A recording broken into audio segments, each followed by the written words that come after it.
Today, the families of the killers were among those trying to keep other tapes out of the public view. Mr. Harris, why is it important to you that these items not be disclosed? He has yet to make a public comment on the actions of his son Eric.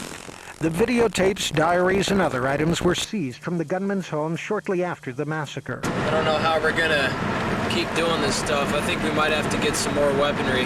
While attorneys for the county and the gunman's family said the remaining items are private, others disagree.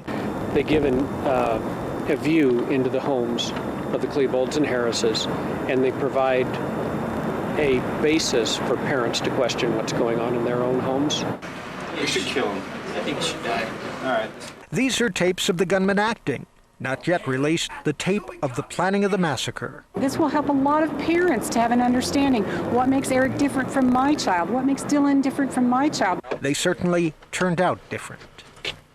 If the Supreme Court decides the tapes and other items are public record, a judge would then review them and decide which can be released. Molly? All right, Rick, thank you. The Denver Post, by the way, filed the suit seeking release of these items after two lower courts disagreed. Columbine gunmen Dylan Klebold and Eric Harris, detailing their plans and reasoning behind the 1999 massacre at the high school. CBS 4's Rick Salinger has obtained a copy of the letter sent out by the Sheriff's Department to the families of the victims, and he joins us now. Rick. Molly, the letter from Sheriff Ted Mink states the basement recordings contain images of gunmen Dylan Klebold and Eric Harris, their opinions, philosophies, and rantings. To bury them or release them to major publicity, that is now the question. Many tapes made by the Columbine gunmen have been released, but not the ones in which they discussed the planning of the murders. Sheriff Ted Mink has sent this letter, seeking comments from families of the victims. He warns the items may be disturbing to those who have suffered a lifelong impact from the shootings. Brian Rohrbaugh, who lost his son in the massacre, has seen the tapes and feels they must be made public.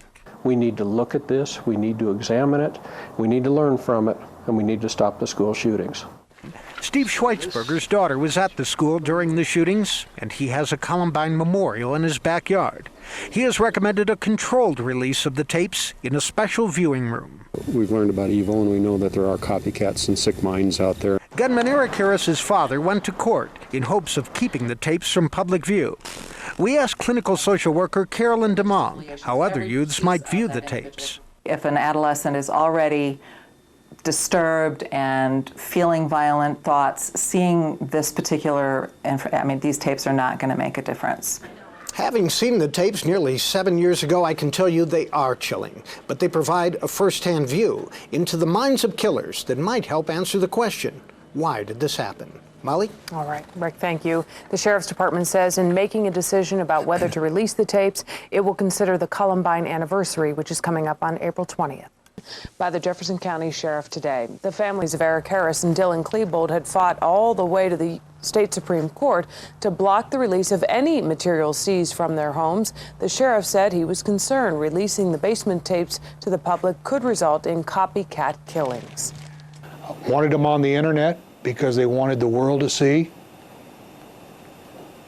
how to do these acts, how to do these murders, how to do these things. The sheriff did decide to release nearly 1,000 pages of documents seized from the gunmen's homes. They include a journal kept by Harris's father about his son's behavior leading up to the shootings. The families are having enough bad memories as it is. We don't want to put any more stress on the families. I definitely think that nothing will be learned by bringing this back up again. It seems that we're obsessed with trying to figure out what exactly happened when it was really a simplistic situation. And now let's go to some emails coming in. Scott writes in and says, I would think that it would be time to let it go. To watch, listen to, and read about the planning of the murders would only serve to open more anger and hatred. Let them all rest. And Dora writes in and says, I don't believe it's a good idea to release the reports on Columbine. It keeps the violence in mind and gives young people ideas on how to get revenge on the ones they have a grudge against. There's way too much violence among people today. It needs to stop. We want to thank everybody for calling and writing in. And there's still another hour of Good Day Colorado ahead at 7:56 now. Invading your privacy. Tragedies, and it is a tough one. 1,000 documents regarding the Columbine killings may soon be released. The so-called basement tapes, however, will not. Coming up, we will talk to one of the parents of the Columbine victims who actually want these tapes to come out. And before you say, look, why reopen the wounds? And I just heard some of the phone conversations, and Shaul had those emails. Understandable, depending on where you're coming from. But it's important to hear from the perspective of a parent. I think it may at least enlighten us all as to what could and how to keep this from happening again. So we'll talk about that all. It's reality. Apparently, these killings could have been prevented. Some say the parents of the Columbine shooters, Eric Harris and Dylan Klebold, have a chance to appeal this decision that was made. The documents include diaries, yearbook messages, day planners, and papers the two actually wrote for school. The Denver Post sued for the release of that information, as you know. And last year, a judge said that the Jefferson County Sheriff should make the decision. Well, he did. Sheriff Ted Mink decided to release these papers, but not the so-called basement tapes that Harris and Klebold made, saying that they actually will explain how to execute a Columbine-like massacre. Here's some of that. They're reaching out to their audience. They're actually talking in the video camera, not just two kids messing around, but they're actually engaging younger people in this audience, encouraging through their tone and through their very convincing rhetoric. This is the right thing to do because society is screwed up and we want to cleanse it, and this is how you do it. Sheriff Mink there, but not everyone agrees. Some of the parents of the 12 teenagers killed that day think that those tapes could actually help prevent future killings, and that the Sheriff's Department is only trying to protect itself. Well, joining me this morning is Randy and Judy Brown. Of course, their son Brooks was, if I'm not mistaken, friends with Eric and Dylan at one time, and indeed he felt threatened, and you guys at the time felt that that Brooke actually and what he had, the information he had to share, could have maybe prevented the Columbine. Well, we went to the police with it in '97 and '98, and the police failed to act. The importance of these documents, and you have to understand the history with Jefferson County. On April 21st, they held a secret meeting where 20 high-ranking officials got together and decided to conceal information from the families, these families of these murdered children, and the Sanders family. And we have been fighting that for 7 years, trying to get the truth out. We just want the truth out. It isn't the fact that these videos will be shown and that they're great for TV and people like to watch them. It isn't that at all. We want the truth out, and the Jefferson County Sheriff's Department is concealing the truth. Ted Mink is doing nothing but continuing the lies that have been going on for 7 years. Well, that was one of my questions, the change of command between Sheriff Stone and Sheriff Mink. Hold your thought for one moment, because on the phone with us is Brian Rohrbaugh, whose son Daniel was killed in the Columbine tragedy. Brian, thank you very much for coming on with us this morning. Good morning, Steve. Obviously, you feel, as do the Browns, that this should be released. You're not buying the argument that this might inspire perhaps some other kids to act on what they may see on a tape? Well, you know, you can't eliminate that as a possibility, but I think we have to look at the reality. Sheriff Mink says this would cause Columbine-type attacks, so I want to know which video caused Columbine and what has he done to get it off the market. For that matter, which videos have caused all the school shootings both before and since Columbine. It's just nonsensical to say that we shouldn't have access to this. This shows what went on inside their homes. It shows what their families knew. It talks about interaction with these two murderers and the police department and the district attorney. There's a lot of things in here Jefferson County doesn't want you to know because it offends their vanity. But the reality is, if we treat a crime like this by hiding the information, then absolutely nothing gets learned. The guest you just had on point out that when people are murdered, sometimes good can come from it.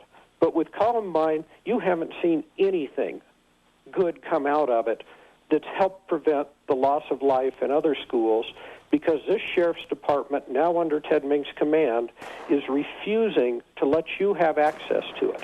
How did the other families feel? Well, I haven't talked to everyone, but of the families I've talked to, everyone either wants it released. You know, I talked to one family that said they really didn't have an opinion. They haven't seen the videos. It's also important to note, I have seen these videos over and over and over again, and I guarantee you I've studied them more closely than Ted Mink has.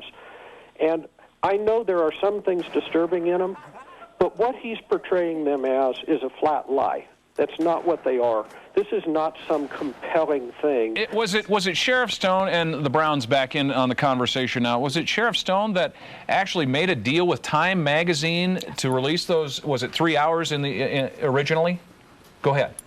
It was Sheriff Stone. He did release them to Tim Roche from Time. And so why not release them now? He allowed them to see them. Tim Roche wrote down every word that was in them, and he took that back, and he made an article in Time magazine. Well, we've seen them too, and other members of the public have seen them, and the news media has seen them. There's nothing awful in these. That isn't the point. The sheriff, again, is not, he does not care about the Harrises and the Klebold's, and he doesn't care about these victims' families. He is protecting Jefferson County, and that's all he's doing. He's sold his soul to the corruption of Jefferson County. It's quite an indictment, and I know you wouldn't say that unless you felt very deeply about this. Let's hear what some of our viewers think, at least part of our Fox Focus group now. Joanna Canals is at Peaberry Coffee, and it's always a difficult wound to reopen or to look at. The scar will always be there. Joanna? Right. We're talking to Alex today. She's 19 years old, so she was actually in middle school when all of this happened, and I thought it would be good to get a perspective from a young person. We've been talking about these basement tapes. You read a little bit about them. Do you think they should be released? I honestly don't think it would prevent or make it happen, a tragedy like that again, but I do think that releasing tapes like that and showing the step-by-step is just going to give other kids ideas where things like this happen all the time, and I think that kids aren't. Do you think parents are more aware now after Columbine happened? You don't need to release this kind of information? I think parents are more aware, I think teachers are more aware, and I think other classmates are more aware, where there are other signs that you can pay attention to that are very clear if it shows that a kid's going to do something like this. But we don't need to see that. Releasing details on step-by-step things it's unnecessary, I think, in preventing something like that from happening. All right, thanks, Alex. We always like to get the young perspective, and she's got to get to work, so we'll let you go. Steve, back to you in the studio. Thank you very much. Brian, you just heard that, a comment. Well, my thought on it is, first, she hasn't seen the videos, but they don't show a step-by-step plan on the attack. They do show their weapons, they show what's in their homes and all. The video that you're showing of them shooting their guns in the mountains is far more graphic than anything you see in these basement tapes, but it's a mischaracterization of this video to say it's a step-by-step training video. That's just flat out a lie. That's not what they contain. To the Browns, and we do have to wrap up, I apologize for the limited time that we have. Brooks and what his relationship were with these two, I don't know what to call them. I just get frustrated every time. They're murderers, yes.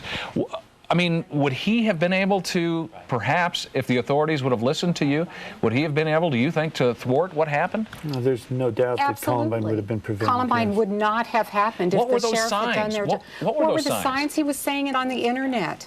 That he was going to kill Brooks and wanted to blow up, he was building pipe bombs, detonating pipe bombs, wanted to kill people. But so how much bravado is that from some teenager? What would lend anybody to believe that would actually happen? He was already in the diversion program. You have to remember they'd already broken into a van. They had vandalized the school. They had broken into the school's computer and taken everybody's school locker combination. They had broken into lockers. There was a pattern happening here, and Jefferson County knew about the pattern.